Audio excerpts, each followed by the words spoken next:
ବାଲେଶ୍ୱର ଜିଲ୍ଲା ନୀଳଗିରି ଗଡ଼ଜାତ ମାଟିର ସନ୍ତାନ ନୀଳଗିରି ଜନସାଧାରଣଙ୍କ ସୁଖ ଦୁଃଖରେ ସଦାସର୍ବଦା ଜଡ଼ିତ ଥିବା ପୂର୍ବତନ ବିଧାୟକ ଚିତ୍ତରଞ୍ଜନ ଷଡ଼ଙ୍ଗୀ ଚଳିତ ବିଧାନସଭା ନିର୍ବାଚନରେ କଂଗ୍ରେସ ଦଳ ପକ୍ଷରୁ ପ୍ରାର୍ଥୀ ହେବା ପାଇଁ ଆଶା ରଖିଛନ୍ତି। ଏଥିନିମନ୍ତେ ସମସ୍ତ ଯୋଜନା କରିଛନ୍ତି। ଚଳିତ ନିର୍ବାଚନରେ କଂଗ୍ରେସ ଦଳ ପକ୍ଷରୁ ଦିଆଯାଇଥିବା ପ୍ରତିଶ୍ରୁତି ପାଳନ କରିବା ସହ ନୀଳଗିରିର ଆଞ୍ଚଳିକ ସମସ୍ୟା ତିନି ଗୋଟି ମୁଖ୍ୟ ପ୍ରସଙ୍ଗ ରହିବ ବୋଲି କହିଛନ୍ତି। प्रथमटी हेउची नीलगिरी को जिलार मान्यता देवाई लड़ई जारी रखा। द्वितीयटी सरकारी अर्थ को लुटुवा सरकारी कर्मचारी दुर्नीति को बंद करने। तृतीयटी है विकास पई आसीथिबा सरकारी अर्थर 30 भाग अर्थ विनियोग कर 70 भाग लुट हेउची ता विरोध में लड़ई करने। चित्तरंजन षड़ंगी पूर्वतन विधायक नीलगिरी आम तो कांग्रेस पार्टी जदि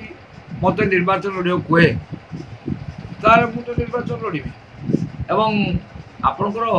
कांग्रेस दलर जो जो लोक प्रतिश्रुति जो घटना देती जो इश्ताहार ताकू तो निश्चय आम मुद्दा रखा और कहवा किंतु नीलगिरी मोर स्वतंत्र मुद्दा रही। बर्तमान नीलगिरी मुझे निर्वाचन लड़े ताले मोर मुद्दा हम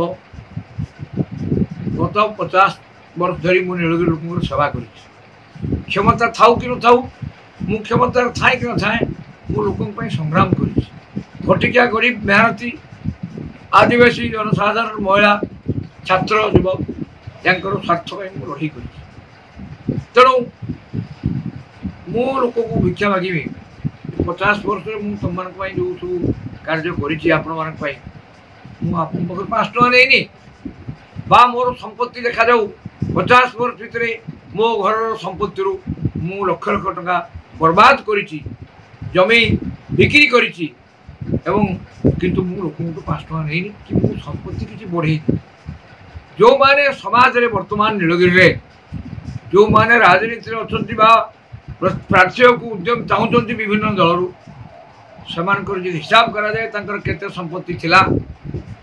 आ केते वर्ष भितर केते संपत्ति बढ़ी को जगह केते अर्थ रखिंट कौटी कोठाबाड़ी केते करिसंती जमीबाड़ी कार बढ़ी तार हिसाब नि जाए तार मु एकमात्र व्यक्ति हेमी जे कि नीलगिरी लोक संग्राम करी मु संपत्ति बढ़े नाई बा लोक टका खाई ना मोर ऑनेस्ट लाइफ रे बर्तमान मोर जीवन शेष पर्याय आउ तो इलेक्शन लड़ाई मोर बयस न थी पारे आग को तो शेष पर्याय मोर शेष निर्वाचन रे मु आपन को भोट भिक्षा करुँची मत आपन को आमर अर्थ ना मत 5 टका बा 10 टका प्रति परिवार दिंतु 5टा बा 10टा भोट दान कर भिक मागी मागी भोट भिक्षा करी और निर्वाचन गाड़ी में तेला पकड़ा अर्थ भिक्षा करी। द्वितीय स्लोगान है नीलगिरी गोटे जिला करने आम आग्रह करूँ से आंदोलन आम नीलगिरी जिला को आंदोलन को आम गोटे पर्यायर पहुँचे देचु हाईकोर्ट स्टे देला जिला हाईकोर्ट बुधवार परामर्श हम ना आम तार कंसल्टेट करके हाईकोर्ट आडभोकेट को दिखाई पार्टी करने आम गोटे स्तर को पहुँचे देचु जदि मु निर्वाचन में जययुक्त हुए बा पराजित हुए कि जायस नीलगिरी जिला आंदोलन मोर मृत्यु पर्यंत जारी रही निश्चित भाव में नीलगिरी जिला हम और मु तो विधायक कले जिला आंदोलन अधिक त्वरान्वित करी तेणु मु आशा कर मोर द्वितीय आ तृतीय पॉइंट हम जे बर्तमान नीलगिरी दुर्नीति भरपूर जेकोसी टंका आसु सरकार से 70% आत्मसात होती बाटमारना हो पिछे जाऊँगी किसी ऑफिसर किसी ठिकादार ये सब भागवांट करके नीलगिरी को लुट कर 30-40 भाग कार्य गोटे कमर परसेंट कम हवाटा भारी कष्टदायक नीलगिरी लड़े हम मुझे जययुक्त हुए निर्वाचन लड़े जिते कि हारे नीलगिरी दुर्नीति विरुद्ध मुझे लड़बी और जययुक्त हेल्ला मत ये दुर्नीति की सफा करने अल्प समय लगे दुर्नीति की जदि निर्वाचन जीति न पारि